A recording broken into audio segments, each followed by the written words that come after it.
కేంద్ర బడ్జెట్లో తెలంగాణకు తీరని అన్యాయం జరిగిందని షాద్నగర్ ఎమ్మెల్యే వీర్లపల్లి శంకర్ అన్నారు. బడ్జెట్ కేటాయింపులన్నీ ఎన్నికలు జరగబోయే రాష్ట్రాలకు, ఎన్డీఏ భాగస్వామ్య రాష్ట్రాలకే దక్కాయని ఆరోపించారు. కేంద్ర జీడీపీలో తెలంగాణ వాటా 5% ఉన్నప్పటికీ నిధులు కేటాయించలేదని తీవ్ర అసహనం వ్యక్తం చేశారు. రాష్ట్రం నుంచి పన్నుల రూపంలో వేల కోట్ల రూపాయలు కేంద్రానికి వెళ్లాయని, గతంలో కంటే 12% మేర పెరిగిన రాజకీయ కారణాలతో తెలంగాణపై చిన్నచూపు చూశారని మండిపడ్డారు. బీజేపీకి 8 మంది ఎంపీలను ఇచ్చిన తెలంగాణ ప్రజలకు బీజేపీ ప్రభుత్వం ద్రోహం చేసిందని తెలిపారు.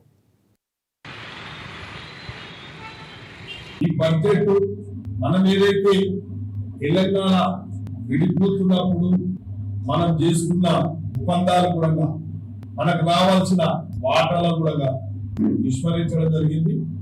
ఇవాళ రాష్ట్ర ముఖ్యమంత్రులు ఎన్నో దఫాలు దేశరాజుల పోకుండా కేంద్ర మంత్రి అందరినీ పదే పదే మన రాష్ట్రానికి రావాల్సిన నిధులు రాబట్టుకోవడానికి ఇవాళ కేంద్ర పట్టణాభివృద్ధి శాఖ మంత్రులు కూడా 2-3 సార్లు కలవడం జరిగింది.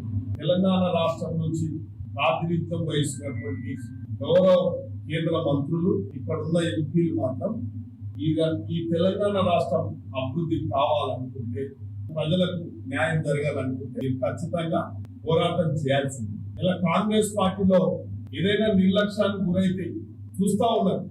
ప్రజాస్వామ్యబద్ధంగా